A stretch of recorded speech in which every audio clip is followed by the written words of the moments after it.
Hello, everyone, and welcome to the Atheist Reformation. Checking in with us on a Sunday afternoon here at about 1:15 in the afternoon.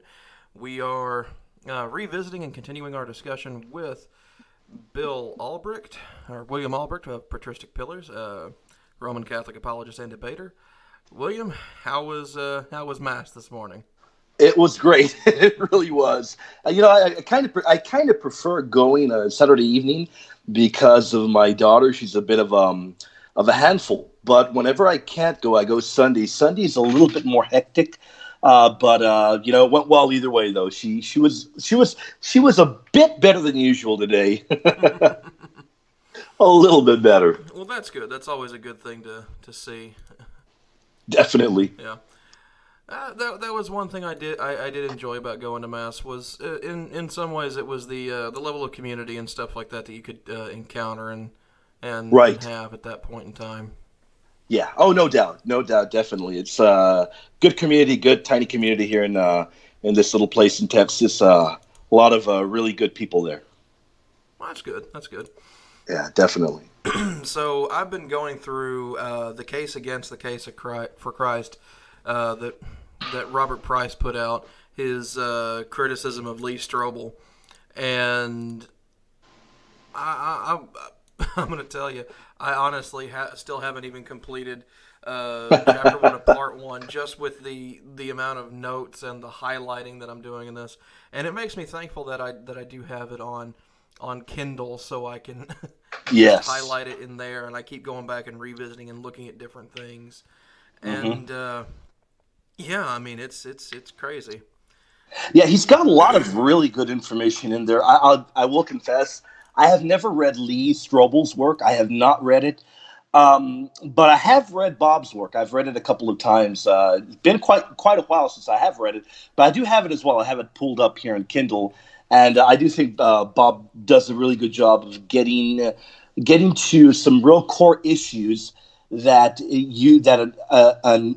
an honest person in the field of theism has got to confront and has got to answer in a logical way. True. I do like, especially just in chapter one, he's talking about, he's labeled it the utter lack of eyewitness evidence, saying that the Gospels are not biographies.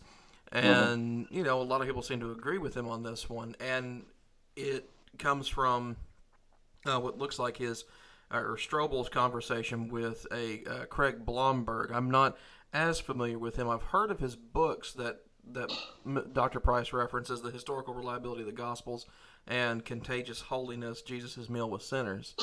Um, but one thing that struck me as interesting was his little intro to it. And he says that reading these books and debating him taught him one thing, that with only minor modifications, namely the partisan opportunistic appropriation of some more recent scholarly theories, today's new generation of apologists are simply using the same old arguments that he experienced or saw with intervarsity sophomores Hmm. when he was in Yeah, school. yeah. I think the one area where I would disagree with those statements is that if we look at modern day evangelicals and the approach that they're taking whenever they're defending the New Testament or the Gospels or the resurrection account or what have you, we have what a lot of people don't realize is that they're borrowing a lot from guys like Aquinas or from some of the early church fathers. So it really isn't completely original. What a lot of them have done is they've taken some arguments, like from Augustine, for instance, and they've repackaged them and given them different wording, kind of like Habermas and his minimalistic approach. Mm-hmm. Which there's really no issue. I don't have a big issue with that. And Well, I I think a lot of people, and we might want to clarify a bit on what it's Gary Habermas's Yeah. minimal facts approach, and it's that a lot of people criticize that because it to a lot of people it seems as though he's trying to dismiss a bunch of things or possibly declare things as factual that may or may not be factual, and it seems to run counter to how we do things in, say, a scientific method, whereas we want as much evidence, as many facts as we can possibly gather, and collect them all so that we can observe them and how they interact, and see what shakes out, and that's generally what is the most correct, or at the very least the most factually accurate account of what happens. I would So, agree. Yeah, I so, would agree. Yeah, so I think that's it an issue to a that people point take it with can. that. Yeah, I think to a point it can be very helpful. But I think once you really get into the muck of the issues, and once you really, really, as you say, get in there and try to get to the truth, I think minimalistic would be doing a damage to the issue at hand. I think we really want to know everything that we can possibly know. I think I've looked over what Habermas has said. I don't remember everything off the top of my head, but you're right. I think a very logical approach would be to try to know everything as best as possible, every single detail, and not just the minimal facts. That is a really good point that you bring up. Okay. And yeah, I find myself in complete agreement on that one. Another thing that Dr. Price mentions, that I kind of find myself in pretty staunch agreement with, at least when it comes to a lot of apologists these days, especially individuals such as Saitan Bruggencate. He's the most ready example that pops into my head. He and perhaps Dr. William Lane Craig, and that is that it seems that the apologetics themselves have become the doctrine, or have become doctrinal in certain ways. Hmm. At least for a few, individuals, at least those who seem to really make their career off of a few particular arguments. Like Dr. Craig with. Yeah, I can see that. I can see that. Bill Craig seems to use a lot of arguments over and over and over again. Sometimes his opening speeches seem to be very similar. And I can see the point that you're making there, where the apologetic almost becomes dogmatic for them. I think if we get to that level of, I guess that can be a bit of a hindrance, I suppose. I think I another guess thing it would depends probably how you be. approach it. Yeah. Yeah, and I think another way that could be a hindrance is perhaps what you kind of see as what I would agree is rightly called pseudo intellectualism, and it seems that way to some extent. And now I'm not going to accuse Dr. Craig of this whole cloth or anything like that, but I appreciate his attempting to be accurate with as much as he possibly can be. But he seems to, and this may be a slight criticism, I'm not sure I've heard anyone actually offer this criticism of him, of being a bit too militant about pronunciations of certain words. Hmm. I have never really noticed that when it comes to him. I have not. You might have a point there. I Yeah. noticed, so I started going back and watching some of his older debates, especially, like I watched the one that he had with Dr. Carrier. Hmm. And he it's like the entire time he made a point to pronounce the word genre as genre, like I see. deliberately going for the French pronunciation, and it may just be that he's an exacting individual, and for that I can appreciate that wholeheartedly, but that's the kind of tactics that you generally see with people who are sometimes trying to sound more intelligent than they actually are. Yeah, and in fact, I've never noticed that. But the one thing that usually almost always do whenever I'm debating, depending on the individual I'm debating, I don't really get hung up on the pronunciation of even the Greek. I've got no issue Oh no, even. well, because Greek is complicated, especially as compared to Yeah, Anglican English on how we pronounce a lot of right. different things. Everything from verb tense to vowel pronunciations are vastly different in Yeah, some so cases. I mean, I've heard people at least in my opinion, I've heard people that have studied the Greek butcher it, in my opinion. But I mean, I don't think it really makes a difference because, in my opinion, the sort of butchering is really just the way they're pronouncing it. But really, if they know the meaning of it and if they've got the gist of what they're talking about, I don't really see such a big deal out of it. Yeah, I know a lot of people that are very fluent in many languages, and sometimes they, trip over a word here or there in English. I mean, you can't be perfect in every little aspect. No, of I course mean, not. you're so fluent in so many other languages, you're bound to kind of make a mistake here and there. So I'm really not dogmatic on that. Right, and it's just like with people like Dr. Craig, it just seems as though he puts a bit too much emphasis on certain things. Like I can appreciate his desire to perfect how he does things, how he presents things, because it does make for an entertaining speech to listen to at the very least.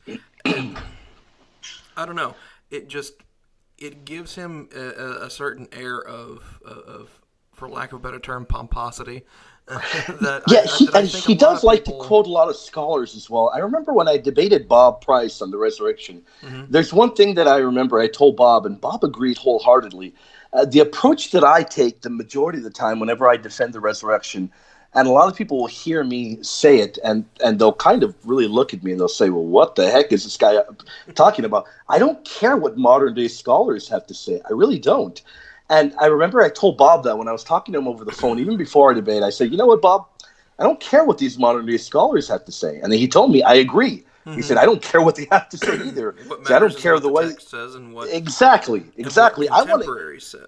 There we go. I want to go to the text, and I want to go to the contemporaries, and I want to see what the enemies of the faith had to say as well too. I think we can glean a lot from that as well. So, I mean, I really don't. I mean, I agree. You can probably get a lot of good out of what modern day scholars have to say, but I don't. My faith doesn't hinge upon their opinions or their ability to make an apologetic out of it. Right, exactly. Uh, Continuing on with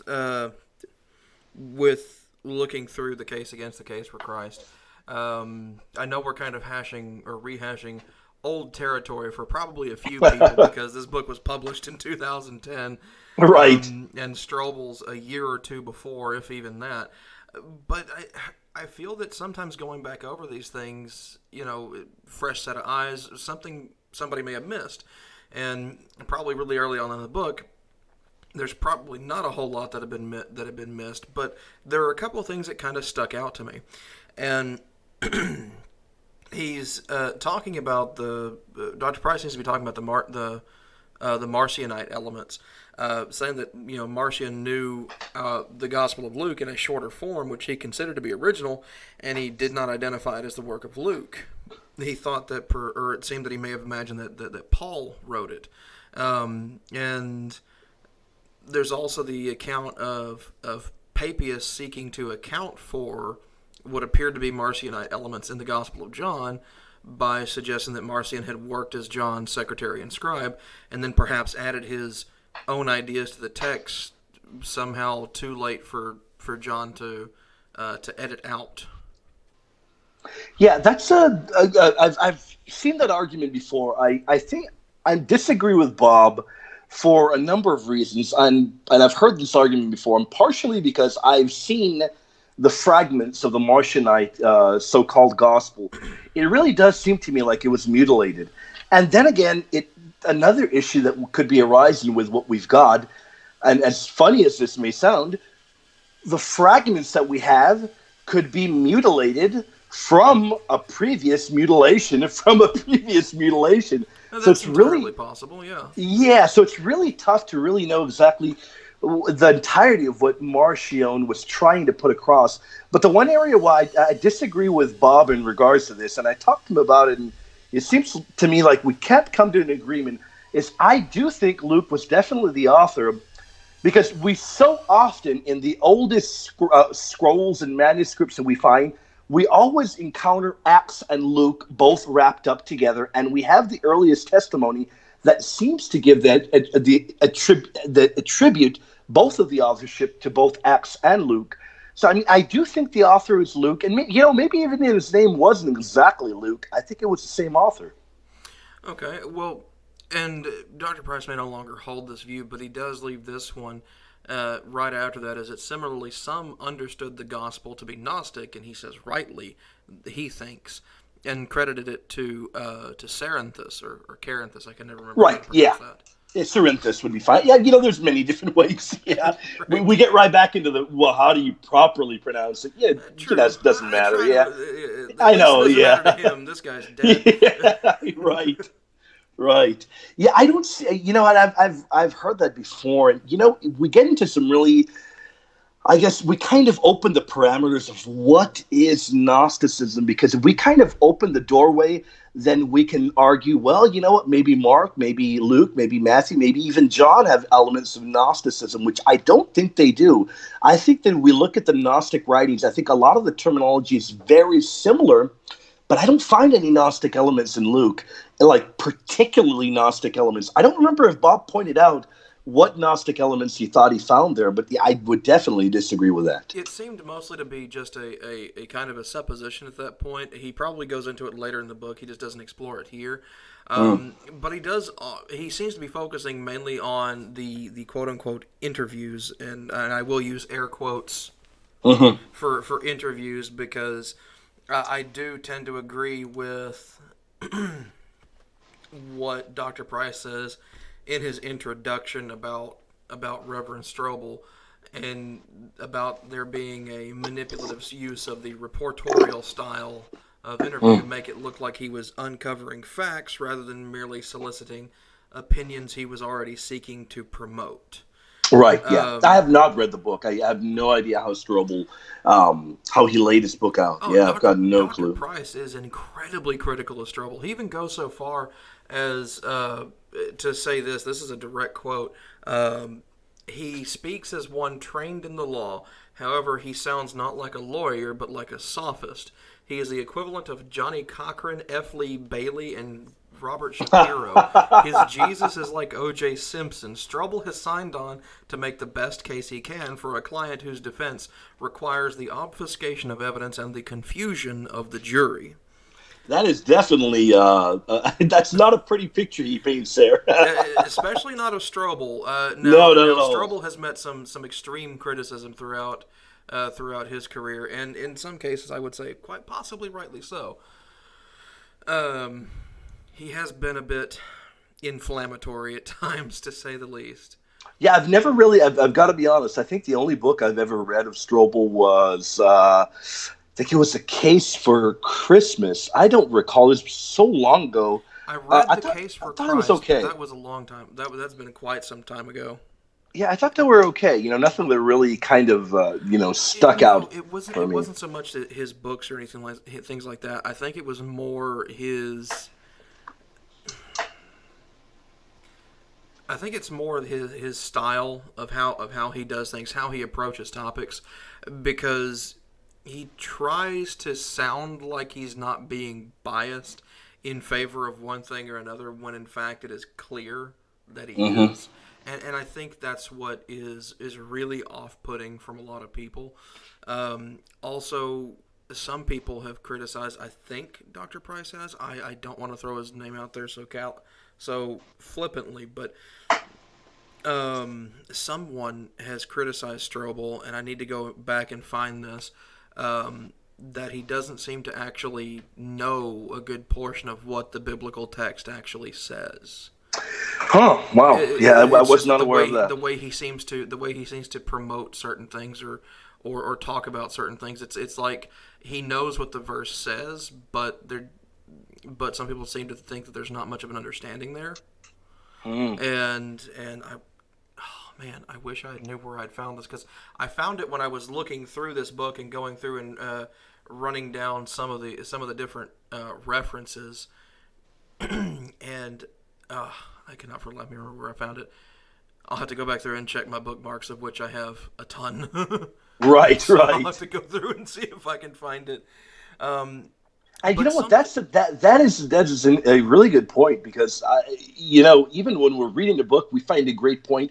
We end up bookmarking over and over and over, and then we end up having to go through all of the bookmarks. And exactly. man, that at times can be quite tedious. Sometimes that's the longest part of the research, is Oh finding what I've already goodness. looked up.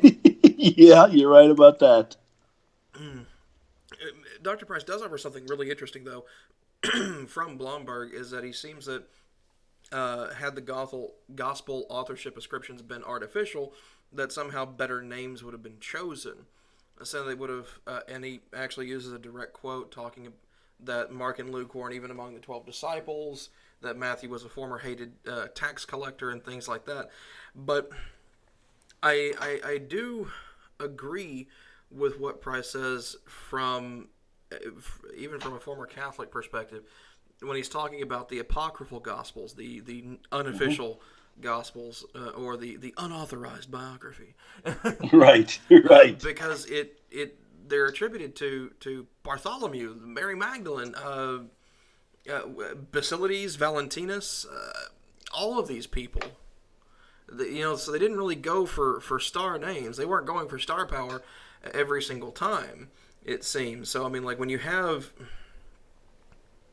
references like that, even the Gospel of Thomas, even, it's not like they were going for star power when these were written, or at least it doesn't seem that way. It doesn't seem like it was always the case. Right. Yeah. It doesn't seem like it was always the case. I think that seems to be a big point that even Blomberg missed. Yeah, I think the one area that I don't think that's such a big deal, though. I think the one area where we can tell the huge difference is in the fact that if we compare the texts from the Gospels, Matthew, Mark, Luke, and John, to that of the apocryphal ones, we can clearly tell the language is very, very different. It's much more fantastical when we look at the so-called Gospel of Mary Magdalene, and we look at I think there's a Gospel of Judas. I don't remember, it was called the Apocalypse. I don't remember if it was the Gospel or the Apocalypse of Peter, where the ending is just one of the most ridiculous resurrection accounts you're ever going to read. Well, not only that, I think that a point that that was also Blomberg just may not have been able to think of it off the top of his head was that Mark and Luke are deuterocanonical, so they're not top tier Gospels. They're the next step down. Right. I mean, so it kind of does make sense that they would use maybe not so famous names for these, perhaps, so as to purposely delineate between these top tier versus second tier, to kind of give almost, for lack of a better term, a rating system of this is the best work, this is the second best account, so on and so forth, almost like you're ranking testimonies. Right, yeah, and we know that if we look at the early church, we know the early church really, really loved to use Matthew and really loved to use John as well. So even though and this is kind of where I don't have a problem agreeing with modern day scholarship. If modern day scholarship were to date Mark as being before Matthew, I don't really have an issue with that at all. But either which way, it seems to me like the order in which they were put in, we know that a lot of the times Matthew was put first because Matthew was really, really used a whole lot by the early church. We know it was one of the favorite, if not the favorite, gospel before John to be used in the early church, and I think that is one of the reasons why we hear a lot about a so-called original Aramaic that may have existed or may have circulated, but like we were talking about the other day, we really don't have any evidence of that. Yeah, I can kind of agree with that one. So, gosh, was it also John was also recognized as it had some pretty Gnostic characteristics of it? Yeah, I don't agree with any of those claims. I mean, I've seen Bob and others claim that they might have Gnostic argumentation in there or Gnostic language. The one reason why I would disagree with that is because if we look at the text, we compare the way the Gnostic Gospels or even just the Gnostic works are written, I find them to be very different. I know one area where Bob tries to say an imagery used in the Gospel of John where they're arguing against powers and principalities and what have you. Mm-hmm. That terminology is used a lot within gospel narratives. The problem that I would point to is the fact that the Gnostic texts that we have post-date that by quite some time. So I would argue, how can we prove that Gnosticism didn't borrow from the gospel language to try and imitate it in some way or another, because we know these texts that we have come at a much later date. Even scholars like Bob admit that they do come at quite a later date. So, I would point that out as well. I really don't find any Gnostic elements in John. I find the Gospel of John borrowing heavily from a lot of the Old Testament imagery and what have you. And I think that might lend itself to people misunderstanding and thinking that, well, you know what, maybe there are Gnostic elements in there. I don't find them there, though. Well, Price also references, and I actually do seem to I actually find myself agreeing with it because I'm actually a little bit familiar with Bultmann's commentary on the Gospel of John, talking about it, the text seeming to have undergone a bit of refitting to build in sacramental theology and traditionally futuristic eschatology as well. I think you would have to show examples of that, though. I know that. I think that other than being able to show solid examples, I think that's really just an opinion, though. I can agree with that. Yeah, it does seem to be an opinion. Yeah, because the one thing that I will agree on one thing. John really does go much deeper into talking about the deity of Christ. We have much more examples. We have examples of the Eucharist in a stronger fashion than we do in the other Gospels. But in the other Gospels, you can still find those elements. They're just not brought out in an as clear fashion as John. And the language used by John is much, much stronger. But either which way, we can still find them in previous Gospels. Okay. What about the questions of John as to the authorship of it? Because I know Price mentions it, but it's something that I've been aware of as well. The references of third person, not just that, but the references of John and Elder John.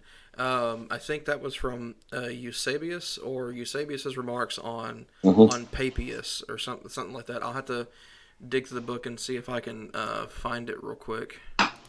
Yeah, I do think it's... Here it is, next page. So, you got it? Okay. All right, yeah. Yeah, I do think it was John. I definitely think that John was the author. Of course, I'm not prepared to say that the same author of this would have been the same author of perhaps the Book of Revelation. I've heard some very, very conservative individuals claim that. I'm not prepared to claim that. I think the authorship is different. But yeah, I do think John was definitely the author of the Gospel of John. I've read the arguments Bob puts forth.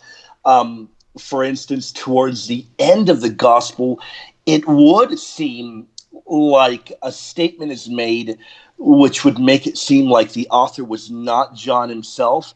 Mm-hmm. But at worst, we would have John dictating this to somebody else and them in turn writing it down. But I do think, even when I examined what the text says in Greek, I think that John is talking in the third person. I do think he was the author. Okay, I can definitely see your point on that one.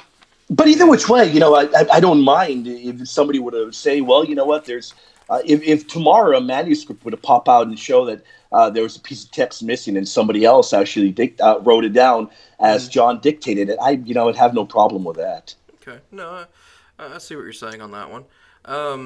Let's see. Yeah, so from what Eusebius seems to have read into the passage was that he was trying to deny authorship of the Book of Revelation being apostolic, I think is what it looks like. Yeah, and that is a very good discussion. In fact, it could be a discussion for a whole show, is how in the early church we seem to find a number of fathers either completely left the Book of Revelation off of their out of their canonical list, or denied its canonicity, or just really either had no familiarity with it, or just outright rejected it. Well, Eusebius had problems with with millennialism and stuff like Chiliasm that was spoken about in Revelation, didn't he? He did. He did have issues with that, and that's another issue where very interesting discussion. Some fathers were amillennialists. Some fell into a different category. So really, the church has never really been dogmatic in that regard. But we do know that a number of fathers believe differing things in that regard. So that could be precisely why Eusebius himself rejected it. But then we look at other fathers, like I believe Cyril of Jerusalem, I want to say, and maybe even a few others that might have just said, you know what, this text came at a later period. I am not sure if this has apostolic pedigree. But of course, as time were to go on, as deep research and deep study was done, we come to the time of Augustine and his debates with Jerome. They did come to the conclusion that the text was apostolic and it was utilized by enough in the early church for them to be able to say that it did belong in the canon, and it had indeed been canonical all along. Okay, so there's something in the next section here, and Price titles a good question, bad answer.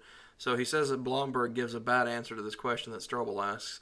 I'd like to ask you this. I'd like to ask you this question and kind of see what kind of an answer we get. You know?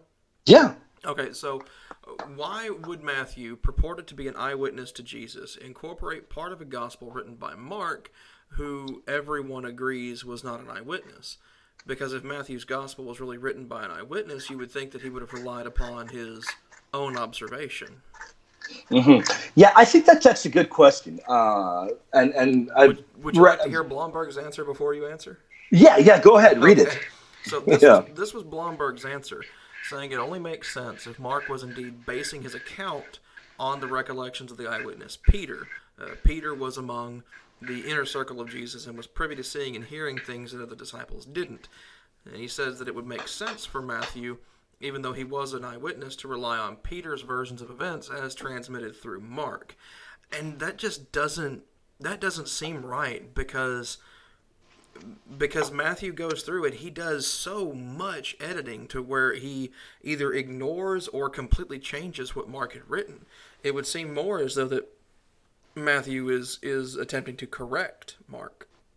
I don't think he did any changing in the sense of changing any events or anything of the sort. I think what we've got... It was the teachings themselves, such as Jesus' teaching about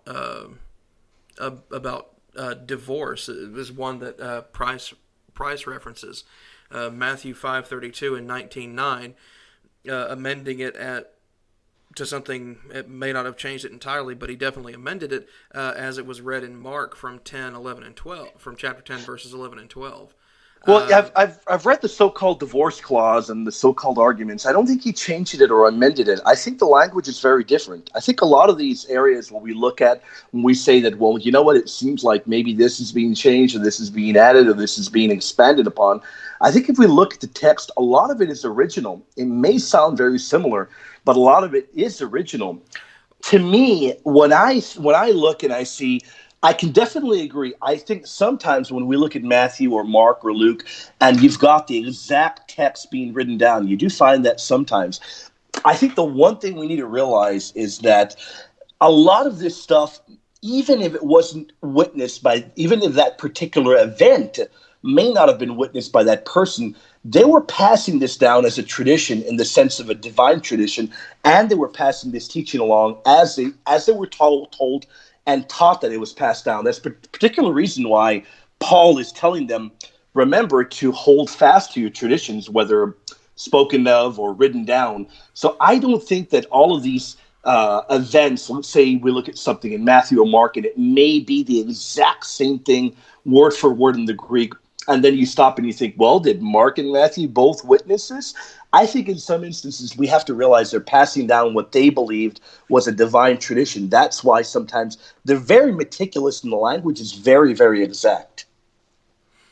Okay, well... I think, and I would support that by pointing to Paul, because Paul, he calls, remember when Paul talks about the resurrection in 1 Corinthians, he wasn't a witness to that.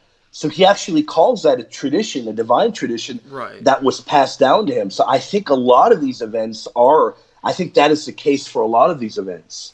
Well, it would make sense if Matthew was written post Mark, especially if it seems that there seems to be changes and things like that. Like, because if they both witnessed this, or they both saw these things, they seem to have different perceptions on this. Yeah, some of the Like Mark, perceptions are different. Yeah, some like have Mark, longer accounts, angels, more it's angels, it's and what it's not have you. even it's not even that. It just seems like they seem to be uh, different. Like sometimes there's subtle differences, like in Mark 6, where Jesus is somehow unable to cure people because they don't have faith. But Matthew in chapter 13 says that the healing was withheld as a punishment, not that he was not able to do it, but that he refused to. And then you have, this could just be a scribal error, of course, such as like Mark having Jesus getting angry at the disciples for not understanding the parables, whereas Matthew has Jesus congratulating them for understanding the parables. I mean, Hmm. that's Mark 4, and then also Matthew chapter 13. Yeah, I disagree with Bob's his reading of. I'm trying to find where it is, where the healing, where he's unable to heal. I've got it Uh, highlighted here in his book, Here it is. I 6 found it. 5. Mark 6:5, and then Matthew 13:58. I first off, I don't think that. I think if you look at the text, I don't think he was unable. He just wasn't. It wasn't able to be done because they were not willing because of the faith that they didn't have. But it wasn't that Christ failed in his ability to heal them. I mean, I'm trying to explain this. I'm trying to be No, able it's to okay. break it Well, down. tell you what, if you go for Mark, I'll go for Uh-huh. Matthew. Yeah. Okay. Let me pull I'll it pull up. up Matthew 13:58 if you'll go for Mark 6 5. Okay, let me do that. Mark 6:5. I don't know why my Bible software crashed. Uh-oh. I've just got my this KJV sitting here, so Yeah, I like to pop it up so I can be able to read it in the original as well. Because sometimes we run into variants and what have you. true, true, true. Mark 6:5, right? Yeah. So Matthew 13:58 says, "And he did not many mighty works there because of their unbelief." Hmm. So that one is seems to be a pretty clear rebuke. Yeah. The fact that they rejected him is the reason, and here it is. Um, and it says right here, the reason he was unable was because of their unbelief, because of their lack of faith. What does Matthew say? So hang on. So Mark 6 5, and he could there do no mighty work, save that he laid his hands upon a few sick folk and healed them, and he marveled because of their unbelief, and he went round about the villages teaching. So yeah, no, these are pretty clear differences.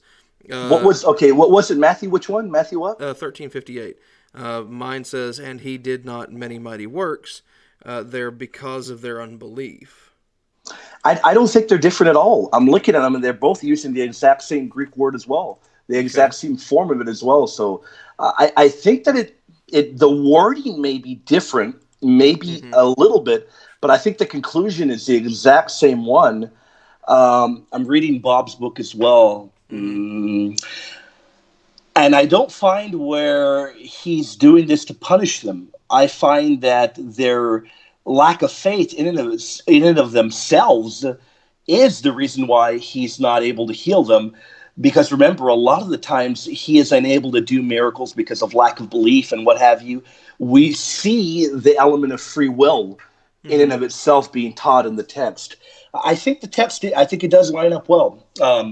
I'm not arguing that every single text where Bob's shows that there may be a problem. I do believe there's some problematic texts in the sense that we might have variants here or there. I don't think Mm-hmm. we have a problem here, though. I really don't. Yeah. Well, if we want to talk into to textual variances, We'd I've go got. until we'd go Uh, until midnight or later. well, no, I've actually got a list. Yeah, we would go very long. Yeah, like I've got stuff from. I've got everything from Christians sinning and not sinning to uh, Jesus committing to Mosaic and Old Testament law. The difference between is it because of faith or because of works, repentance or baptism. Do we know Yeah. when the apocalypse is going to happen? Do people deserve punishment for their ancestors' sins? and so on and so forth. Like Yeah, there are I've definitely got a variants. list, Yeah. and there's some pretty serious variants here and there, and it's like the ones for do people deserve punishment for their ancestors' sins? Um, you have in Jeremiah alone, there exists this, for lack of a better term, contradiction. Like Jeremiah 16:11, when God is justifying a calamity to the people, he says, "It is because your ancestors forsook me." But then in Jeremiah 31:30, everyone will die for their own sin. Whoever eats sour grapes, their own teeth will be set on edge. And Uh, that's within the same book. So yeah, I found that one kind of interesting. I've seen those. I think are you referring to variants or perhaps so-called contradictions? Because Well, that would be a whole other thing. there I see variances as a kind of contradiction. Maybe not a Okay, not maybe yeah, not a what? deliberate one. Maybe not a deliberate Okay, contradiction or anything like that. yeah, And I I would see what argue you mean. that no contradiction in the Bible is actually deliberate. I would think that. Right. Where you see, I used a different word and you misunderstood. I meant Ah, okay. textual variant. You heard variances. So I did, didn't yes, I? yeah, which is fine. I understand what you mean. You were talking about variant as between like Greek versus Right. KJV. There we go. Not you were Yes, yeah, talking that's about what I meant. different Right. translation. Yeah, Yeah, no, yeah. no, I got you. I got you. Yeah, I've read that text in Jeremiah though. That's a really good example of another similar one can be found in the book of Exodus. I think that different things are being talked about in those in the context, but I have heard that argument used. I've actually I don't remember if Carrier brought it up in his book or Bob brought it up, but a lot of these texts seem to contradict stuff that is brought up later on in the Bible and stuff brought up by Paul. I think if we were to examine them, which would take, I'd love to do a show in the future though, which would really go into the element of is original sin viable or does the Bible actually contradict itself in that sense? I think that would be a great discussion perhaps we could have one day. Okay, no, that's I think that's definitely something we could get into. Yeah, because there's so many passages, and I think that they all are harmonious. But then there is an issue of because we do realize Calvinists don't believe in free will, and then there's some groups that don't even believe in original sin. But I think that the ancient teaching is compatible with that even I would argue pre-Augustinian belief in original sin. Yeah, I would argue that there's a possibility for original sin not necessarily counting, or at least we'd have to find a different account for how sin supposedly entered the world when looking at it from the Genesis account. I think personally, and now granted, like my argument really doesn't it it doesn't have any bearing on anyone who's, say, not a fundamentalist or at the very least a staunch biblical literalist who thinks that everything from Genesis 1 to the end of Revelation is literally true and perfectly accurate all the way through. And that would be that, we know that evolution is a thing. Like it's a well-established scientific theory. In fact, there are even scientists that argue that it is Yeah, I indistinguishable from think fact at this point. And I if think that's the even if we were case, to embrace there would not have been a literal Adam and Eve. right, I think even if we were to embrace evolution, which I'm not going to go into detail on that right now, that would be a very long discussion. But even if we were, because there are some tenets of it that I do reject. I do think there's some that can be compatible. I think even if we take the tact of embracing evolution, I still think the text is compatible with showing, for instance, the one area that I found very, very interesting in Thomas Aquinas and in Basil the Great are particularly areas when they note how even before Adam and Eve, and let's say we want to say that maybe the characters, their names really weren't Adam and Eve or whatever, even before those two figures, they point out that evil seemed to have existed already. Death seemed to have existed already. So the one area where I would question, I'd be very interested in having a discussion in the future is, Mm-hmm. how did that enter the world and how did that come into the world?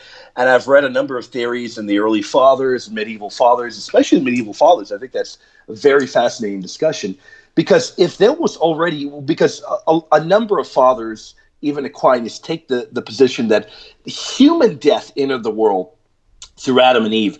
But then what kind of fall or what kind of event occurred beforehand for the world to have already been in a fallen state? Because Genesis seems to indicate that there were already natural disasters that were already occurring on the earth pre-Adam and Eve. So that's such a fascinating discussion. I think that, I'd love to have that later on. What passages do you find that indicate that there were somehow natural disasters occurring prior to the existence of Adam and Eve? I would have to pull that up. I mean, especially considering that there was at least from the 6-day creation perspective of things, less than 24 hours between the I would say this of animal life and the establishment of human life. Right, you're definitely going to have a problem if you take those days in a literal fashion. Mm-hmm. But okay, here we go. Genesis 2:6, and this is a very, very interesting thing. I would recommend you look it up, maybe do a little bit of research on it. It's very, very interesting because the Greek word used here, and even if we look at the Hebrew, which is, I would argue, not as ancient as the Septuagint that has been preserved, the Greek for mist that is used there literally means a flow. And if you look at the exact same way that Greek word is used in the Gospel of Mark, and the Gospel of Peter, this shows an antithesis to the true meaning of the word, which means that it means like kind of like a chaotic flow, which to me that would presuppose that there was some sort of, I don't know if you want to say flooding or some kind of event that had occurred or that already occurred. I don't know. I wouldn't even consider it. I wouldn't even consider it that. At least not from what I'm saying, talking about. But there went up a mist from the earth and watered the whole face of the ground.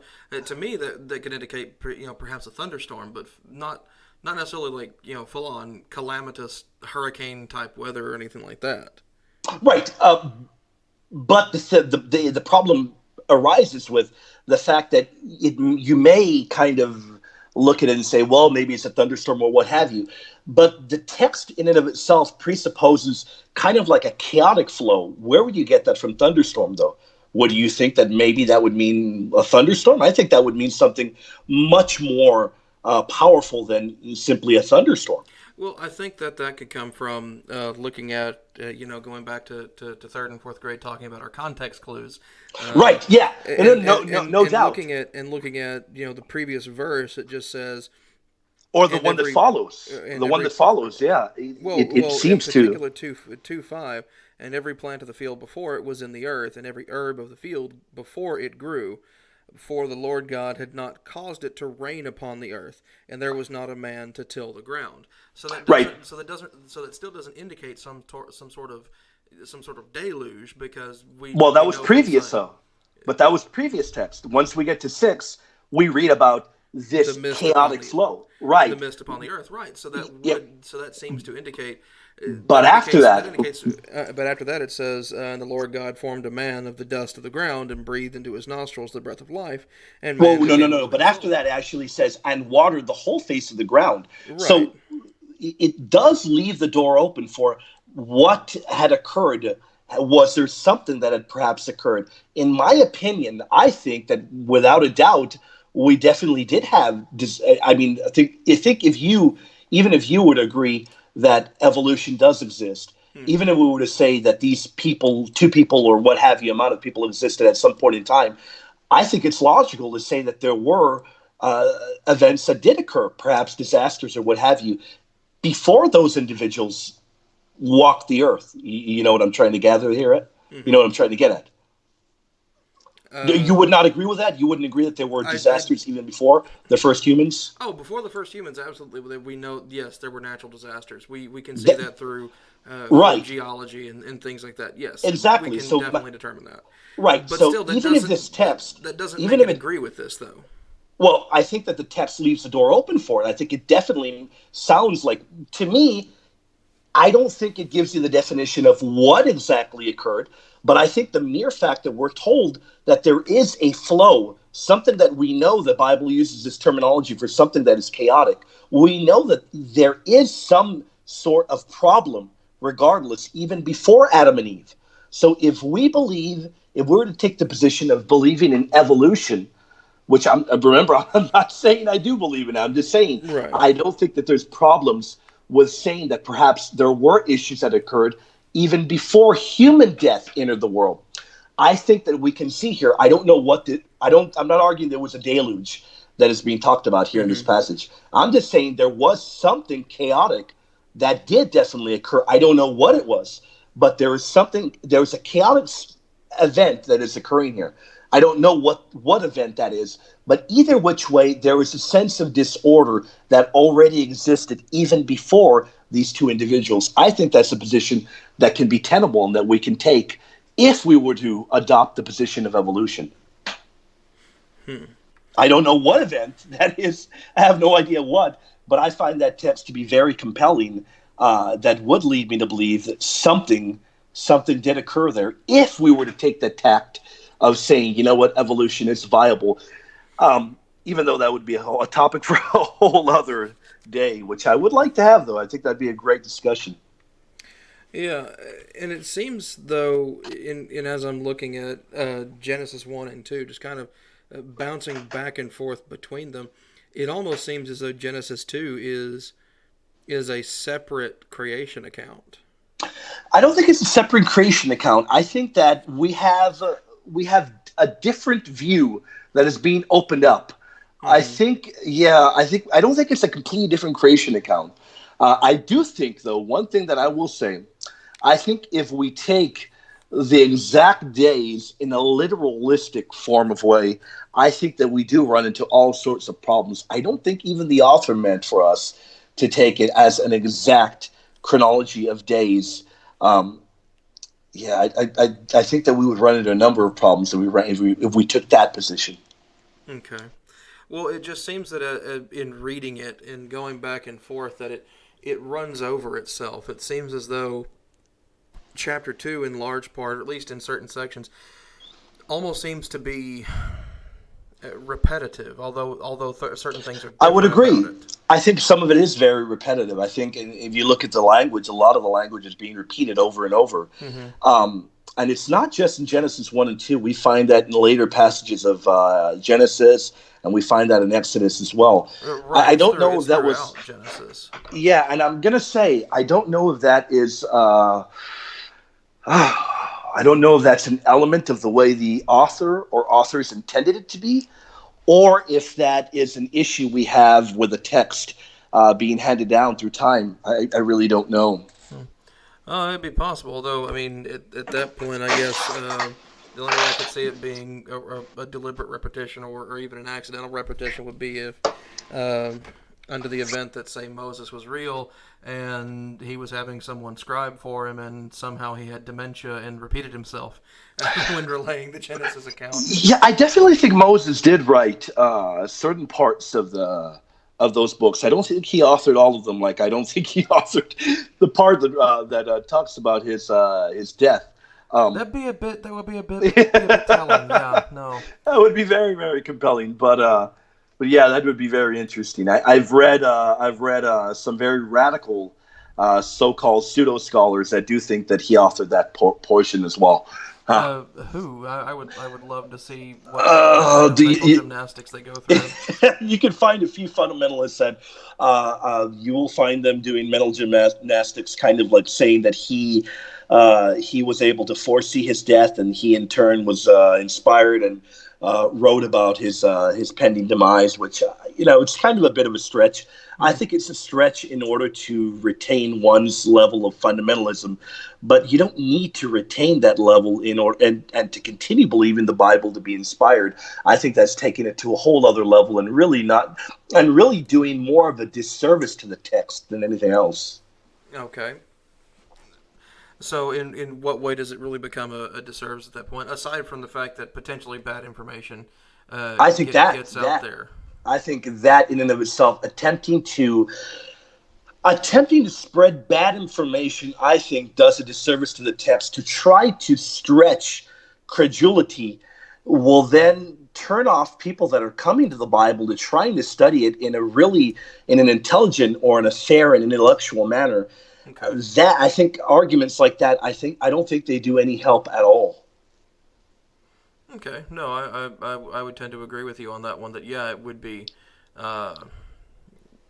At the very least, yes, a disservice to the text itself, if not a disservice to the believers, as far as say all these things are literally applicable or literally true when it seems quite clear that when a person is describing something in that level of detail, that chances are they're probably not right, or it's somebody else that's saying it. Yeah, definitely, probably somebody else saying it. Yeah. And Yeah. what is it that some people think it was Aaron that picked up the pen after that one, or at that point, something like that. I've heard a number of different claims. I'm not exactly certain what most scholarship claims in regards to that. I would love to see what the early church fathers say, and that I've unfortunately not done a deep research into that particular topic. Okay, yeah, that'd be I'd love to something talk about that though. Maybe no, in the that's future, you'd love to. that's Yeah. something. Yeah, gosh, we're just getting There's unending We're just show of opening ideas. opening so many different You doors. just keep kicking down the door like the Kool-Aid man here. No, no doubt. Yep, no But hey, doubt. hey, I'm all about having more material. I'm all about exploring more and having more discussions. That's why I Yes. do this. That's entirely why I do this. Definitely, and because we really want to give the best information possible to people out there that are searching for the truth, that really want to see if theism is valid, is a valid position to hold, or if there's something else, another route that they should take. I struggled with a lot of this when I was first. I had not always been a believer, so I went through different periods, different stages before I became Catholic, which Okay. much to the disappointment of my wife, because we were very, very anti-Catholic when we first began dating. Very, very. I was Protestant. Then I went from Protestantism and I hopped on. I went through a very short period of non-belief, atheism, just doing my best to tear down everything in the Bible for Mm-hmm. the longest time. So yeah, it's Oh, just I don't really go so far as to try and like tear things down, this, that, and the other. right. Yeah, I've come you to approach it from a more logical fashion. I'm no yeah, argument at all. I yeah. agree. I try to at the very least. It's more that I don't see parts of the text being as accurate or succinctly factual as what some have claimed it to be, and I just don't see justification for certain things here and there. And outside of the Bible itself, I just don't see any uh, evidence that shows that a deity exists, let alone one of a particular religious bent. Hmm. Yeah, I've been asked that question a lot, and people have asked me, "What if we were to get rid of the Bible?" They've asked me, "What basis would you have for believing in your faith?" That is particularly why I'm working on a book on the early church fathers and the resurrection. I think we have enough evidence, even outside of the Bible, in the earliest followers of Christ, those that walked the earth, talked with him, communed with him, sat at the campfires hearing him talk. I think we've got enough evidence that I truly think that, for me, what was earth shattering, earth shaking for me, really were the claims of the resurrection. And I truly, even if we look beyond so-called textual issues, for me, that was, I guess, if you want to say, the smoking gun for me was the resurrection. I found a lot of evidence in that in the early church and in the early enemies of the faith. Enough that I think that would be the moving point for me, that I think that and the Eucharist are what I would argue would be the strongest proofs for me.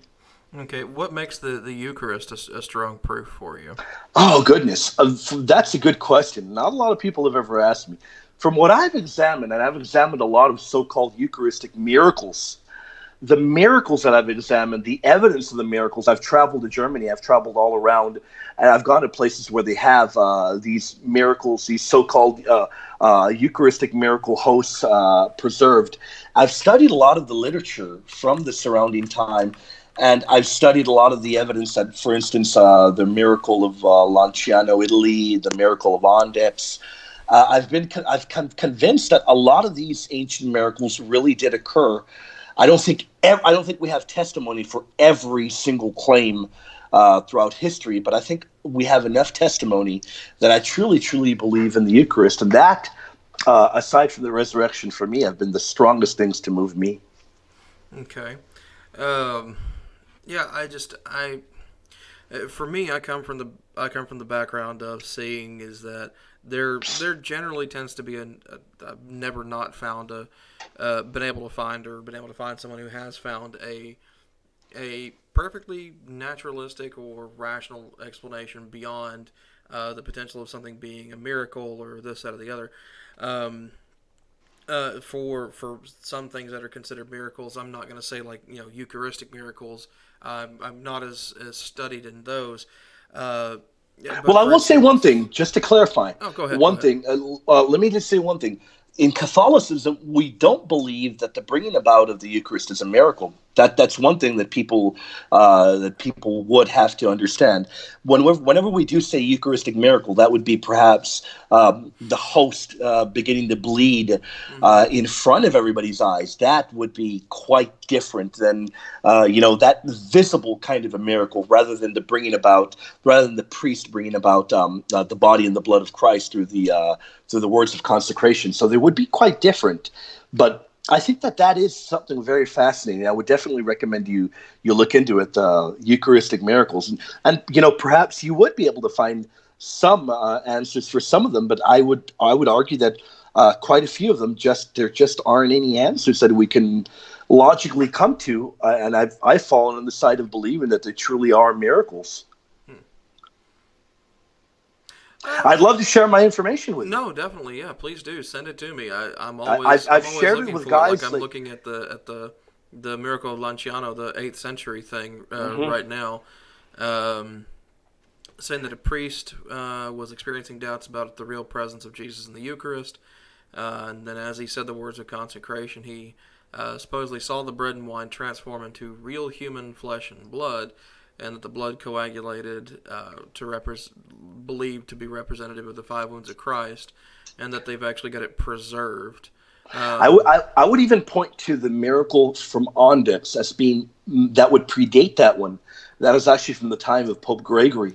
hmm. I think that one would fascinate you even more. So I know you've heard the name Gregory brought up before. Oh yeah, the Yeah, you've heard Gregorian that. calendar Oh would yeah, be you know all about him. yeah. So yeah, that would I think that would fascinate you as well. I've written a few articles on this. I'd love to share with you. I've shared them with guys like Carrier, guys like hmm Crossley, and I don't know if you've heard of atheist Robert Stovall.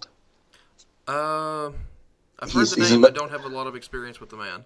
right. He's another prominent atheist. I've shared these articles with him, and of course, it had not converted any of them into believers. But I have had a few of them tell me I just don't know. Which I think a lot of the times we have to be honest. Sometimes the most logical answer is I don't know. At times.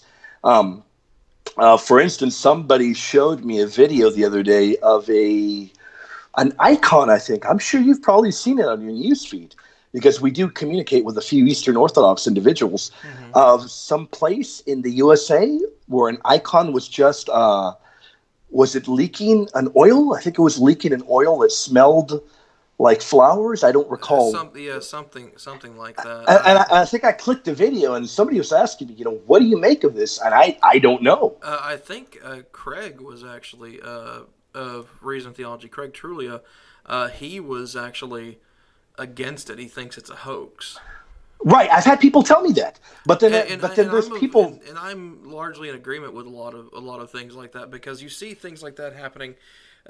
People supposedly thinking that miracles are happening now. Like for instance, in I want to say it was. I'd have to look it up real quick. I've got it on my Mhm. phone real quick. No, But I agree with you. I think a number there of was them are somewhere hoaxes. where a statue of the crucifixion was somehow leaking water and they thought it was the tears of Christ, the tears of his mother, something like that. And they were, anointing themselves with it, and some of them were even drinking it, praying for healing. And you want to know something? The bad thing about that?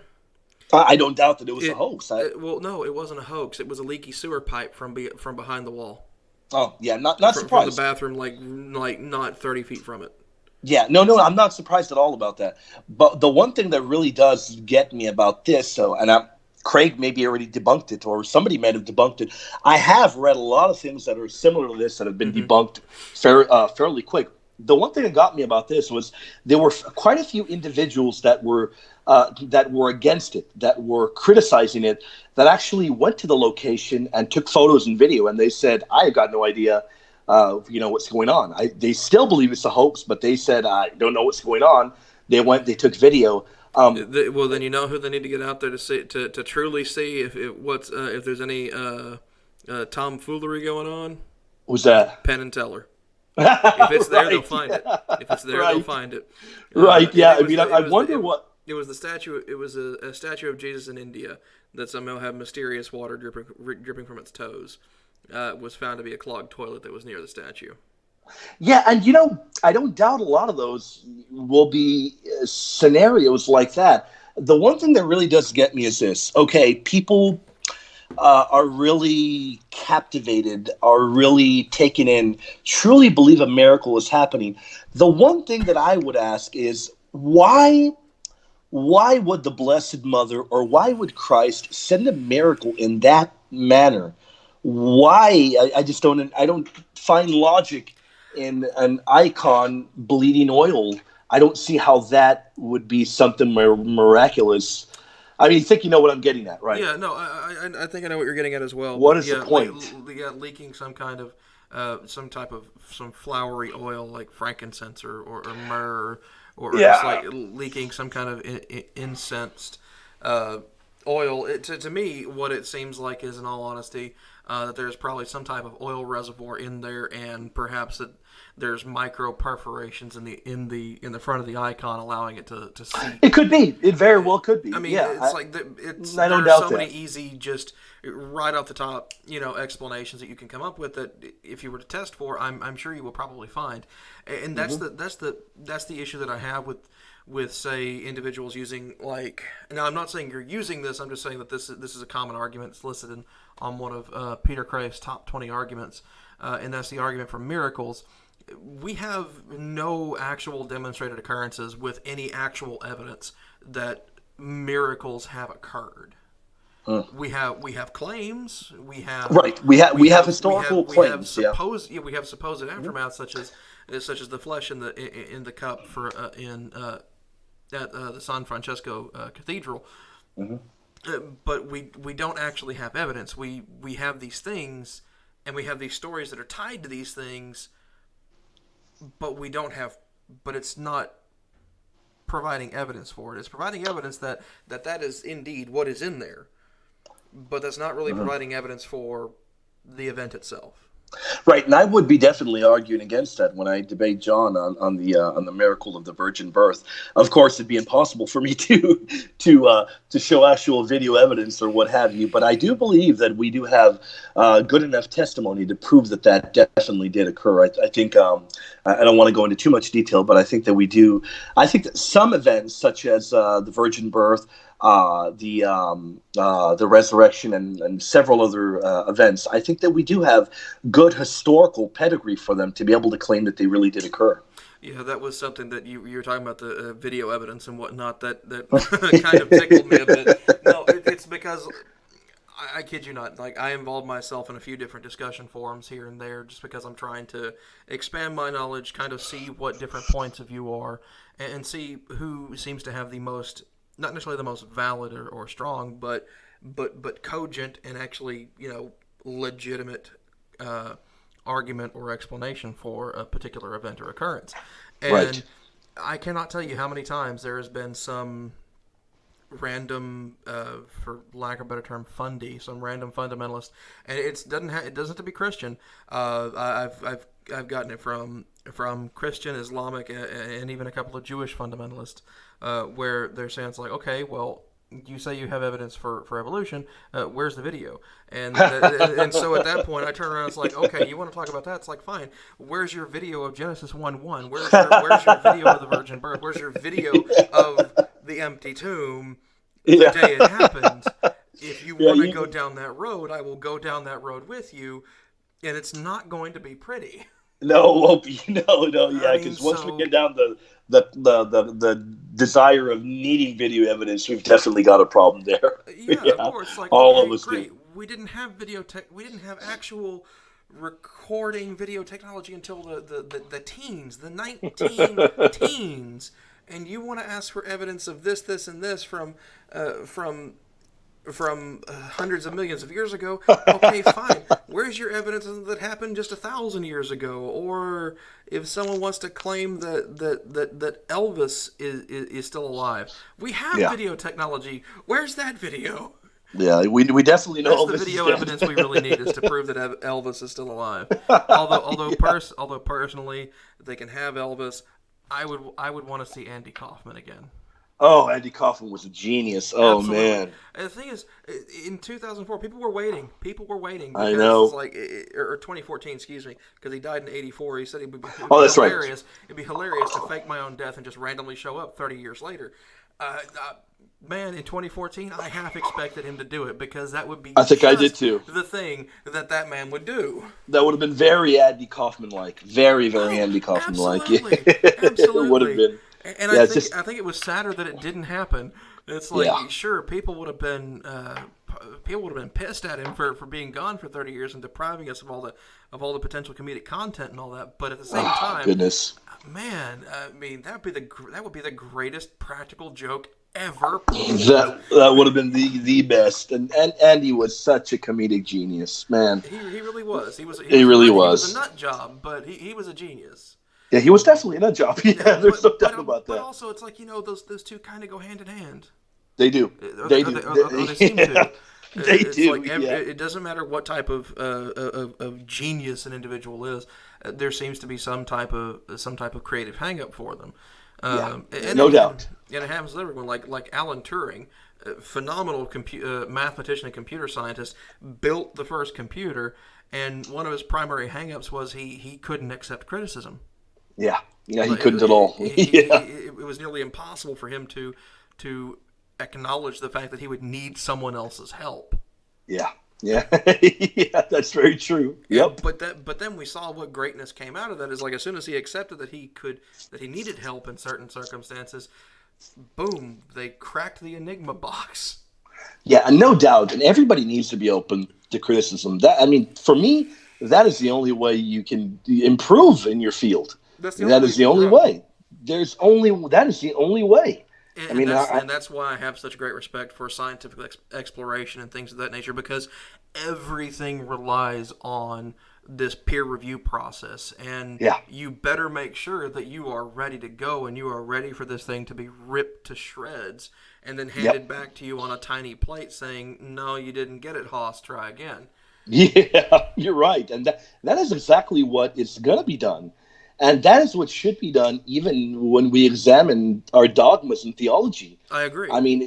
We've got to be able to try to tear them to shreds, and we need to see if these are, if they stand against the test of time, if they stand against criticism. And if we can find that we can poke a lot of holes to them, if we can find that they are not intellectually sound, I would argue that it's a position that is not tenable. And some people will say, well, you know what, maybe I'm just not smart enough. Maybe I need to study much longer. Fine, keep on studying and studying. And if you still find it to be a position that is not tenable, not viable to hold, you've got to abandon it. Yeah, absolutely. Like, for instance, that's one of the reasons I'll even freely admit this right now. I actually used to agree with the Discovery Institute on intelligent design. I have since become much better versed in biology as a science, and chemistry, and physics, and I've as I've grown older, I've come to put aside childish things, so to speak. Right. And so it's like, I've completely eschewed that dogma because. And when you look at it, it really kind of, seems as though, and there was a lot of evidence for it during the Kitzmiller v. Dover trial, that in the intelligent design thing was really just a vast and seemingly subversive political maneuver to try and force creationism into schools, to which they even proved it with their own textbook of pandas and people. Yeah, I definitely don't think we should be teaching that in school. I don't think we should even be teaching from the Bible in school. Yeah, I wouldn't want my kid getting their education on the biblical text from Mrs. Gordon, who has no formal teaching and is going to really just butcher it completely. Right. Well, So it's the same. For that very same reason that I take issue with there being textbooks that have been used in public schools in Texas, stating that the Ten Commandments were a basis for U.S. law. I've never read that. I've never read that, and yeah, I don't doubt that those are in textbooks. But No, that was a big issue some mm, years ago. R. Ra makes mention of it on his channel when he was doing his textbook activism at as many school boards in the country as he could, because he would bring the textbooks, he would bring the science books, and it would talk about things like this. And to me, that just seems unconscionable to try and teach this revisionist history. yeah, I'm not aware of that argument. Yeah, I'd love to read more on that, but yeah, I'd Yeah, like because to me that that aware. cheapens the like a lot of the actual inspiration for the Constitution and things of that nature. Because Lockean philosophy and things like that. John Locke was his writings were instrumental in half of what's in the Constitution, or at least Right. what's written by Monroe. And that was something that I thought was really funny, is a common historical misconception that Jefferson wrote both the Declaration and the Constitution. No, he wrote the Declaration. It was James Monroe that wrote the Constitution. Yeah, and I've seen that on trivia shows where people just have no idea about that. They just really don't know. I've actually, And I think it has yeah, to do with the fact that we do not put as much of an emphasis on education we don't. anymore, No. or Mm, at least not teaching his factually accurate information. I won't even say historically accurate. I will just come right out and say factually accurate information. but That doesn't seem to be a focus anymore, and I have yeah, some real issues with that. yeah, and I'm going to give you a very a really short, fast, sad story. Which I think the issue, I really think the heart of the issue, the problem really is our people that we are putting in the classrooms to educate others. Uh, it seems like a lot of these people just really are not qualified. Maybe about 2 years back, I don't know if I've told you, well, my mother was a professor for maybe about close to 40 years. Mm-hmm. She went ahead and she retired already. My mother, every now and then now, she will go and still, fill in for teachers that are absent or what have you, just to keep active in her old age. Yeah. I think maybe about 2, 3 years back, she went to fill in, and I'm not going to say what school in Texas. She went to fill in for a teacher that was missing. And she went ahead and she snapped the photo, sent me the photo, and said, "This is very shocking." And the photo was of the chalkboard.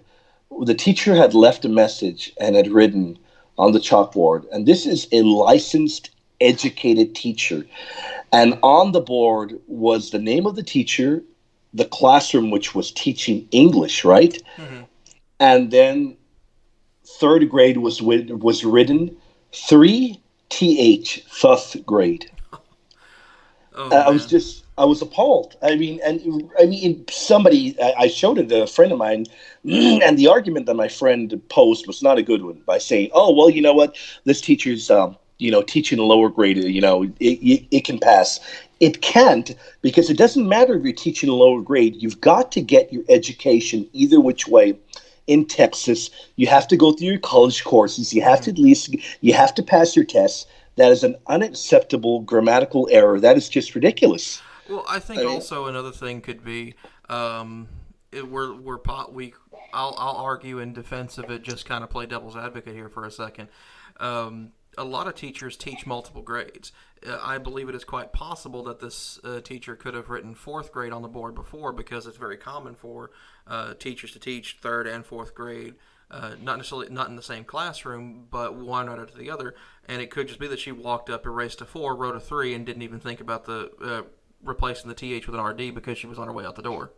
Correct, but the same incident or the same classroom occurred maybe about 7 months later, which shows me, and you can maybe play devil's advocate again, it shows me that her English is simply either not up to par, or there's a clear problem there, or it but could have even been bigger, intentional, or it could have been intentional on her part, it could have because been. I remember distinctly. This is something that happened to me in either second or third grade. I was in a music class. My music teacher's name was Mrs. Cox, and on her wall around the room, there were examples of different types of notes. You had whole notes, half notes, quarter notes, eighth notes, 16th notes, and 32nd notes. And once you get down past the quarter notes, eighth has one little flag attached to it, 16th has 2, 32nd has 3. There was an eighth note in the 16th notes, and I went and pointed that out. And she said, "Okay, congratulations, you won the prize." And I was given money to go get a drink, and I got a little certificate for having spotted it. Oh wow! So there's also It could have been that deliberate possibility as well. It could have been deliberate in the fashion that she was trying to see if I her would prefer children were that. paying attention. Yeah, I would prefer for it And to have been I know deliberate. a lot of teachers, and I know a lot of teachers that do things like that.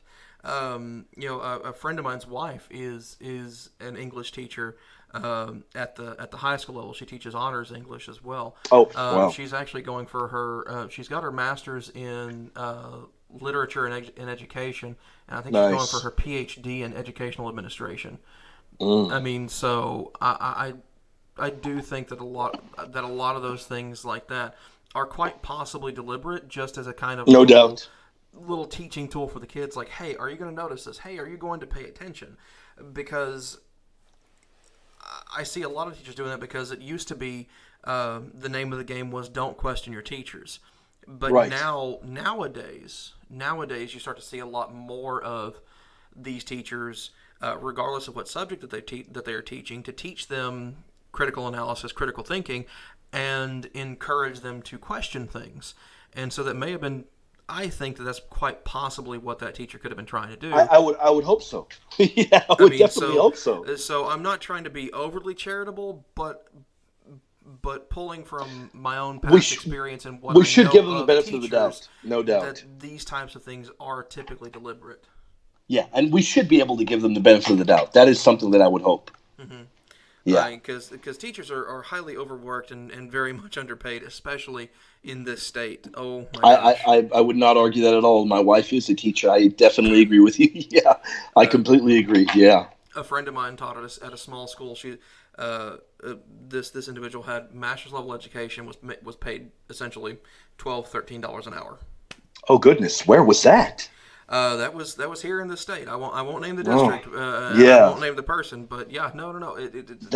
That's terrible. Teachers are very underpaid, but there again, They are.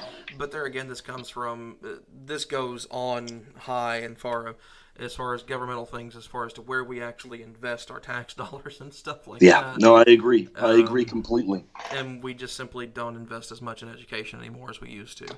We don't, and that's got to change. And I can see it changing in the future. I really can. At least I hope so. I really hope so, because it really is a problem, and it is something that it affects everybody, because we have to become better as a nation. We really, really do, and it begins in education. It's not even so much as a nation. Texas tries to avoid taking federal funding for schooling where it can.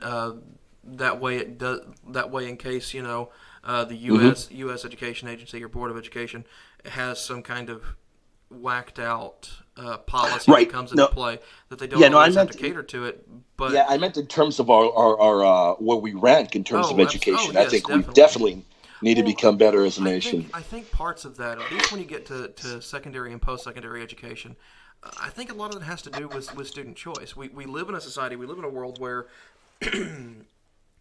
we're not having to struggle to figure out how and where we're going to eat most days, Yeah. or and the fact that we're designing bigger and better technology that's automating a lot of more menial tasks. It's giving people the opportunity to explore the things that they want to explore. Yeah. But in doing so, in granting that massive level of freedom that we do have, it is going to reduce things because people are going to study the things they want to, not the things that they would expect to, or the things that they would study with the intent of say making money. That's why we don't graduate as many doctors in the Yeah. U.S. as we used to, or as many scientists.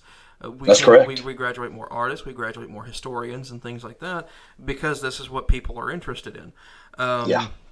And then there are a few degrees here and there that seem to exist for no other reason than to declare it a degreed major and perpetuate its own existence. Right. Yeah. Most people uh, make jokes about how it's like, hey, you could, oh, that job's so easy, you could have a degree in basket weaving and do that job. Right. What Yeah. most people don't get is there's a university in California. It's an anthropology course, and yes, I'm not even kidding. Wow. It is a bachelor's degree course. For underwater basket weaving, and it's the cultural impact of underwater basket weaving. Not even joking. I was not It is aware a of thing that. it is a thing that exists. Wow. Yeah, Because I wasn't aware of I got that. curious. I got curious as to it's like, it's like, okay, people talk about it's like having a degree in basket weaving. The most myths and urban legends, they seem to have this one little tiny kernel of truth floating around in there somewhere, and it's like, I wonder if this has one too. Wow. Yeah, I was not aware of that. That is very, Yeah, very interesting, though. yeah. Uh, but no, that's actually the thing. Wow. Yeah. Underwater, January 29th, 2016, Rutgers Today. Underwater basket making class now offered at Rutgers University. Oh, goodness. Underwater basket weaving major at NYU. I wonder how many people have You gotten know, that. I find that really kind of interesting. That is It's like, fascinating. yeah, but we have this idiomatic reference, and the sad thing is this is even referred to by Wikipedia. I'll even use Wikipedia as the source on this one. Wow. Underwater basket weaving is an idiom referring in a negative way to supposedly useless or absurd college or university courses, and often generally to refer to a perceived decline in educational standards. And it seems to serve as an intentionally humorous, generic answer to questions about an academic degree. And so, Wow. also to any non-academic elective course, things like that. But yeah, no, it's Goodness, that's something new that I learned today. I right. wasn't aware of that. Yeah. Yeah, no, it's yeah. And this dates back to quite. This goes back like a good ways. Uh, like the phrase was used as far back as the Vietnam War era. Wow. Hmm. Uh, Wow. Here's one. U.S. Senator Gordon L. Allett referred in 1968 to the situation that we were in after World War II, where we had universities setting up courses in underwater basket weaving and all this sort of thing. I wonder how many people how many people have gotten that degree. I wonder. I wonder. That, Hey, uh, uh, and when LinkedIn adopted skill endorsement in 2012, and in response to the arbitrary nature of those skill attributions, some LinkedIn participants began to list advanced underwater basket weaving as a skill, thereby exercising some control over their online profile. wow. Yeah, and then as a taught course since 1980, Reed College in Portland, Oregon, um, offers an underwater basket weaving class uh, during Paideia. Student Resource Center at the University of Arizona offered a submerged snorkeling basket weaving course in spring of '98. '09, Rutgers University scuba diving instructor offered a one-off course. Uh, it's great. Like the fact that these things exist. And so, Oh, it's like I fascinating. said, it's like there's often a kernel of truth, and I wonder what that truth is. Exactly. And so that's what my channel tag is for: searching for truth. It doesn't matter. It Absolutely. doesn't matter how absurd it is. It doesn't matter whether I agree with it or not. There's probably something true stuck in there somewhere, and I want to find out what it is. Yeah, and we should try our best to, because there's so many questions that need to be asked and so many that need to be answered, and really really attempting to give our best answer, our best to do our best research really should be what we're our goal that we aim to. I mean, we really have to do our best. Oh, I if agree. if, if we're going to be, and I've always argued, um, and that's why I respect Bob Price so much. I always say, if we want to defend our faith, if we even want to be an apologist, or in the field of theology, if you will, a theologian, you better be aware of the best arguments that are being tossed your way, because just swiping them aside and not dealing with them is not going to do any. It's not going to do a service to your position at all. It's No, rather a disservice. it's really not. Yeah, I'm gonna bring up a couple of questions yeah. that Matt was excuse me, that Mike Lofton was posting, or whoever was posting his recent theology yesterday. That's right. You told me. You said that Yeah, and somebody so had posted something. I dug up the comments again, um, and so he has a question for you. Is it possible that the traditional authors are truly the authors, but maybe some of the areas in the text were redacted at a later time? Now, my answer for that would simply be, yeah, it's possible, but what evidence do we have to support that? Okay, and I wish Michael were around so I could get a clarification. What would he mean by redacted? What does he mean was redacted? Do you know what he means by that? Well, I would just use the dictionary definition of redaction, which is just it was something removed from the text. Right, yeah, but As far as my question is, what does he mean removed? Does he mean certain elements of what they wrote, or their actual authorship? well, I would say, and The again authorship, I and imagine, right? again using context clues. It says that the traditional authors are truly the authors, but maybe some of the areas in the text were redacted at a later time. So it seems as though it's not a question of authorship, but as to whether or not it's a question of alteration of the document. That Okay, maybe gotcha. that they wrote it, but that certain sections were not written by them. They were redactions and then and possibly re-editions later. I I don't would think say it's so. an interesting Yeah. point, It's but a great question. I don't it think we have adopts a any pretty evidence. extraordinary. I was going to say it adopts a pretty extraordinary burden of proof, Yeah, and yeah. I don't think so. I don't think. Well, we don't have any evidence. And to add on that, I'd like to add one other little thing. Maybe, perhaps, if Michael wanted to know if perhaps maybe their names had originally been there, maybe they were redacted at a later time. From what we have, all of our oldest manuscripts don't have okay, this was written by this person or this was written by that person. So we're usually going by tradition passed down, for instance, from guys like Irenaeus, Tertullian, and what have you. So yeah, I don't think anything was redacted at a later time, and if it was, we really simply don't have any information for that. I know some people think that the original ending to the Gospel of Mark is lost, and we actually do have the actual events of the resurrection that occurred. But unfortunately, even that, there really is no evidence of even that. And I don't think that's a problem. Even if we were to adopt the shorter ending rather than the longer one, I really don't think we have any issue there at all. okay. So, and he has a question for me at this point. Well, actually, two questions back to back. Hmm. One of which I'll go ahead and ask, and kind of, I'm not going to dismiss the question. Just say that that'll be something that we save for a later time, since you and I Sure. talked about doing just a full on contradictions video. Yeah, Um, definitely. and that's, do you have any indisputable contradictions that you could point to, me specifically? And it's like, I think we'll save that for going over biblical contradictions. Yes, definitely. But I do want to see if we can answer that question at some point. Now, the next Hmm. question I think is kind of a malformed question. It says that what exists within the text itself that invalidates the claim that the scriptures are divinely revealed. Now, looking at that question, I would say that's kind of I'm not going to say inappropriate in that it's like you shouldn't ask that question, just that it's a malformed question. It's not about it's not up to me to invalidate the claim. It's up to the book or the proponents of the book to prove the claim that the scriptures are divinely revealed. So I mean, I could point out anything within that book and argue a particular point, but that's not going to invalidate that claim because you don't prove a negative.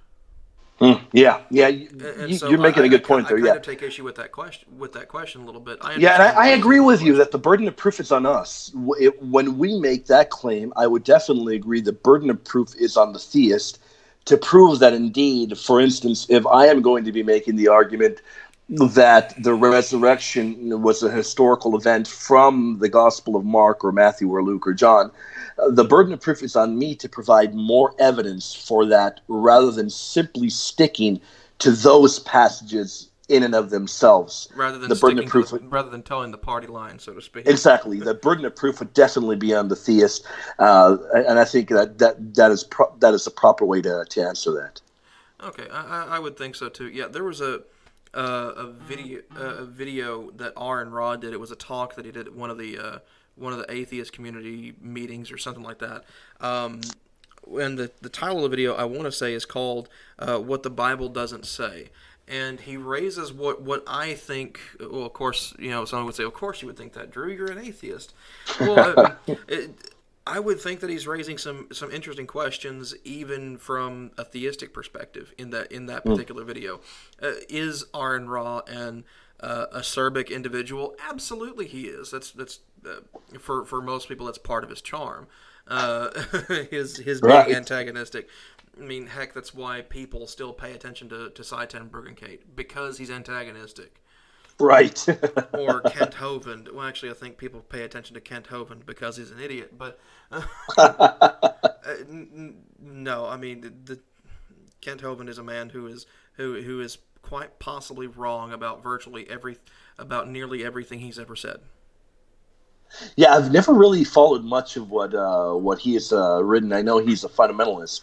Not just that. So this is a man who claims to have this doctorate level education, and he got his doctorate in, I think it was theology, from what's called the Patriot Bible Institute or something like that, which at the time and currently, or at least until it was shut down, the entirety of the school existed within a single double wide trailer.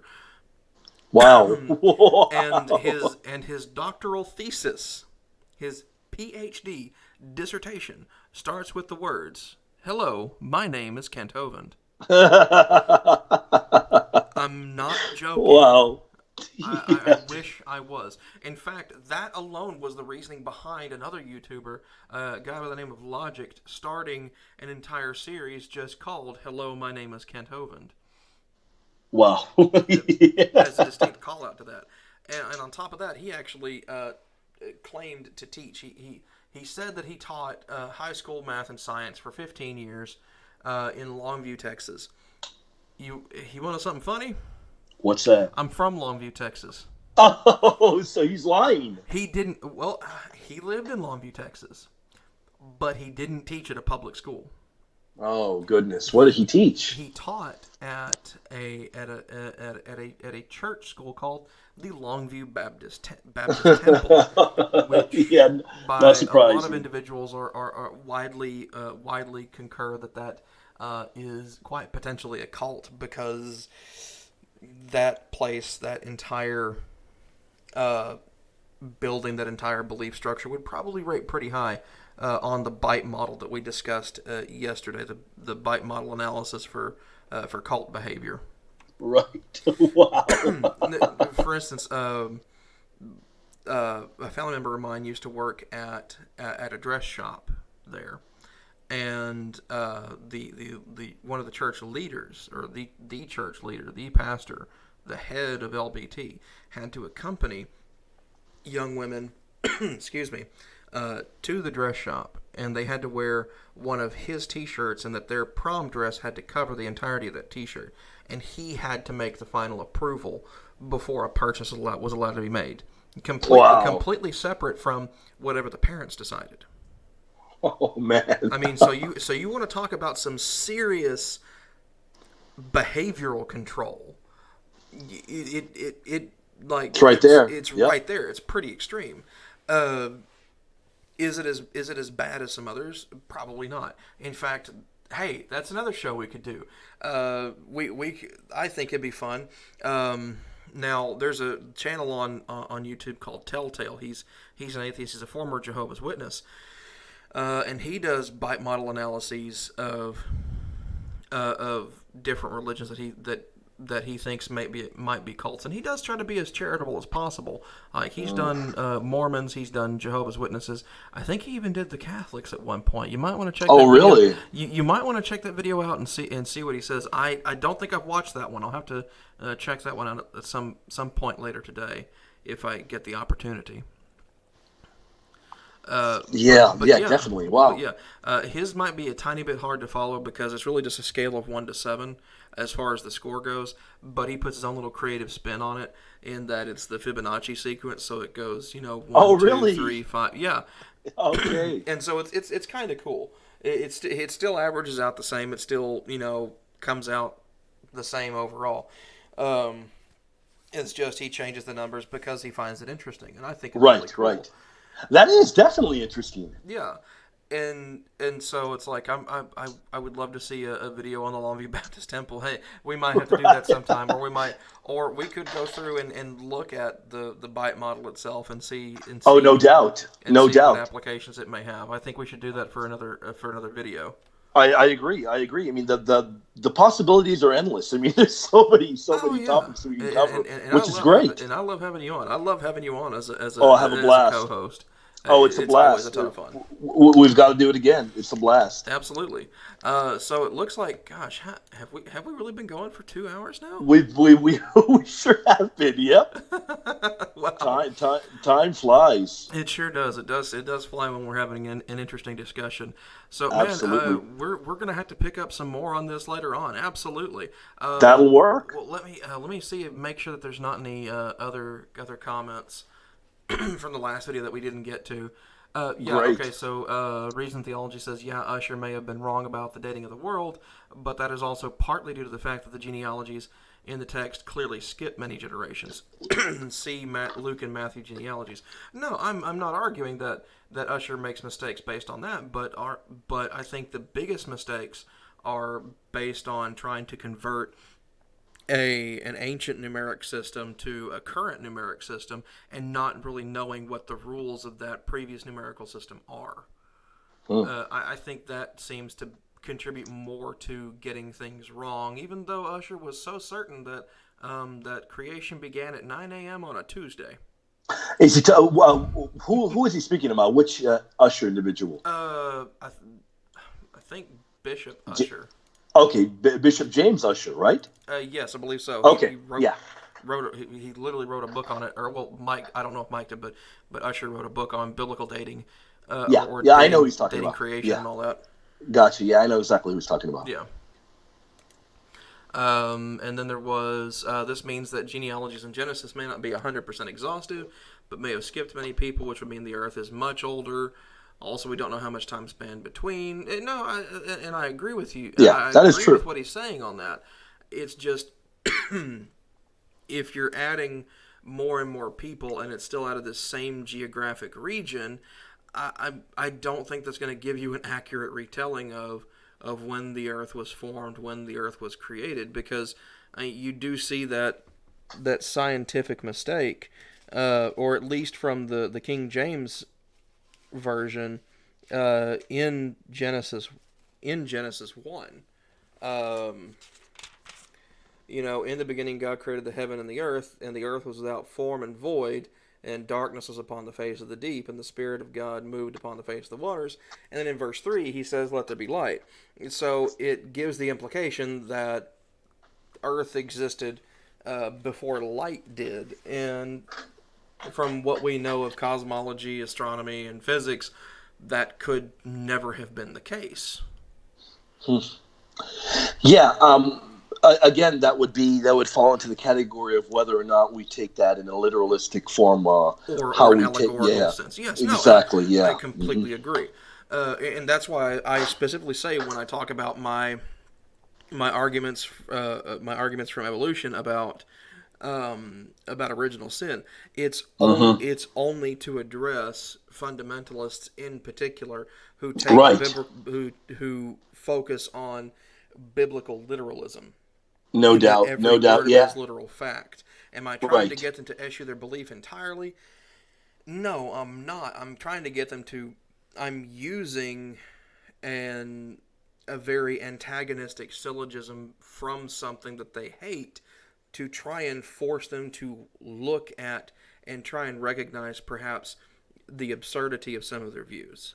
Right. And And sometimes you have to do that to try and break through that first Mhm. barrier of actually communicating with someone who is so indoctrinated into one particular interpretation of Right. So reality. much so hell bent that they are unwilling to look at other viewpoints. Yeah, I Hey, know exactly what you mean. look at the new IFB. That's all I'm Yeah. gonna say. Yeah. Our old buddy Stevie A. Yep. Yeah, you definitely have to be able to look at the text from other vantage points, and that's exactly what the fathers did. That's why the fathers had so many different ways of looking at the Book of Genesis. I mean, Mm-hmm. that's in and of itself. They had varying views of looking at it. Even Augustine said that an allegorical interpretation was very valid. So, I mean, we've Right, even got them looking at it And Michael differently. even brings it up by saying the creation of the world and the creation of the first man, how much time spanned between the creation of the world and the first Yeah. man, and that the literal 24-hour day reading of Genesis may not be necessary to maintain. Yeah. And I Yeah, I agree with agree. that. I'm not saying it Hmm. is necessary to maintain. I'm Yeah, just saying what I take issue with is the literalistic approach to it. In that, for definitely. some reason, that is the way it is, the way it always has been, and the way it always will be. Right. Yeah. It's those types of individuals that I'm addressing Yeah. when I The go the after the those sorts of rad things. trad, really rad trad Yes, fundamentalists. Yeah. the radical traditional fundamentalist. Yes, Yeah. yeah, no, Yeah. I agree completely. whew, yeah. Oh man. Well, I'm kind of kind of running out of stuff to bring up without getting into territory of things that we've already said we want to do Yeah, videos on. we can discuss the next topic, and we can schedule it for this upcoming week, and we can save that material. I mean, I'm totally up for that. Yeah, no, I would say we should definitely do that. Awesome. Definitely looking forward to the beer stream on Friday. So Definitely. We any are on. yeah, absolutely. Anyone who's listening, anyone who does listen, be sure to check us out Friday evening for the beer stream. We'll figure out a creative name to call it.